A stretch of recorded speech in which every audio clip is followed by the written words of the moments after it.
m'appelle Lucas Tardieu, je suis ingénieur. Je travaillais avant au CEA, département d'études des réacteurs, et j'ai beaucoup travaillé sur les réacteurs à neutrons rapides, donc qui sont un type spécial de réacteur qui permet d'avoir une renouvelabilité du combustible et d'adresser de nouveaux besoins.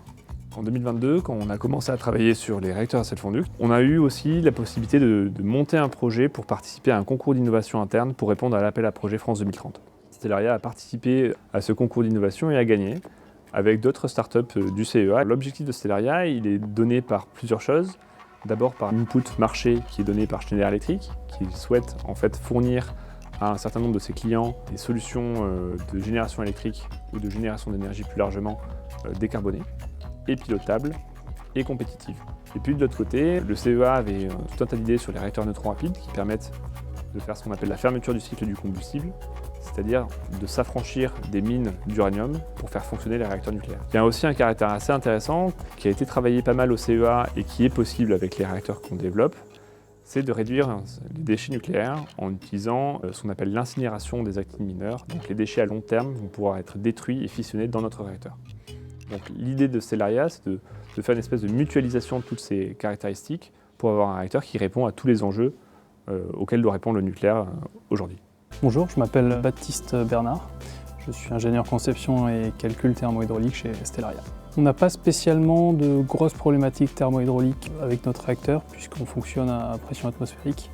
La seule contrainte que l'on peut rencontrer, c'est d'un point de vue de perte de charge puisqu'on va essayer autant que possible de ne pas être ESPN, c'est-à-dire équipement sous pression nucléaire. Donc il ne faut pas dépasser 1,5 bar.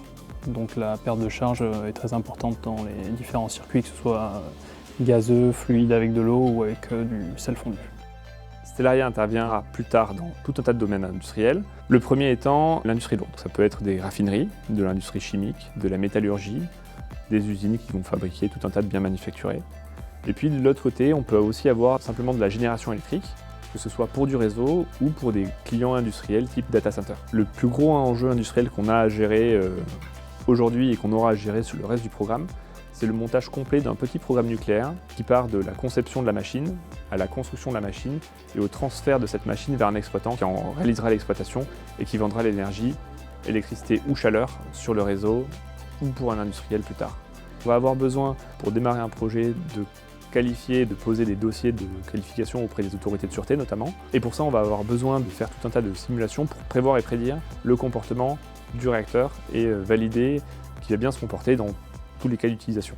Que ce soit soit en cas d'accident, soit dans des transitoires de fonctionnement qui pourraient amener à des rejets. C'est des outils qui ont un certain track record qui permettent d'être serein quand on va voir les autorités de sûreté. Chez Stellaria, on cherche de l'innovation, évidemment, on est une start-up innovante, mais on a cherché aussi à limiter celle-ci pour que le développement du réacteur soit le plus simple possible. Aujourd'hui, la seule innovation qu'on reprend pour notre conception, c'est celle du sel fondu. C'est-à-dire en fait d'avoir un combustible qui n'est pas solide mais qui est un combustible liquide. Ça apporte tout un tas d'intérêts d'un point de vue sûreté, exploitation, conception de la machine. Alors je participe principalement à 2 projets. Comme on fonctionne avec du sel fondu, il faut savoir que le sel fond aux alentours de 400 degrés. Donc il est nécessaire d'un point de vue mécanique de faire un préchauffage général de l'installation, comme pour les réacteurs au sodium par exemple, soit avec des résistances, soit en l'occurrence ça concerne un peu plus N6 avec un gaz, qui peut être de l'argon par exemple. Mon premier projet consiste à faire un dimensionnement complet du préchauffage du Stellarium ou d'Alvin qui est la maquette critique. Mon deuxième projet est principalement basé sur l'évacuation de puissance résiduelle, c'est-à-dire que lors d'un arrêt du réacteur, il y a de la puissance résiduelle qu'il faut évacuer, puisqu'on ne peut plus forcément faire d'électricité. Et donc, il faut dimensionner tout cela, les pertes thermiques, l'évacuation de puissance résiduelle à travers les différentes parois et les différents systèmes. N6, nous l'utilisons depuis juin 2024. Les principaux modules sont Discovery, qui permet de faire des petites retouches CAO pour adapter notre CAO à des calculs CFD, et également N6 Fluent, qui va permettre de faire de la modélisation CFD un peu plus poussée, notamment avec du rayonnement. Nous sommes également amenés à utiliser Mechanical pour faire des calculs mécaniques.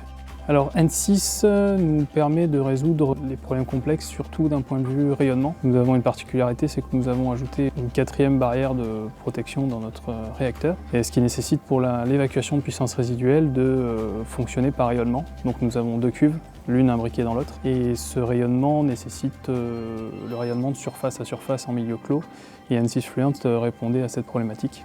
Donc ça nous permet de confirmer les calculs analytiques que nous avons réalisés en amont et en même temps de pouvoir modéliser un peu plus précisément et de dépénaliser certaines études. Je dirais qu'ADDL est disponible et efficace. À chaque fois que j'ai eu besoin d'assistance ou autre, que ce soit sur l'installation du logiciel ou sur la résolution de problèmes vis-à-vis d'N6, ils ont répondu présent. Donc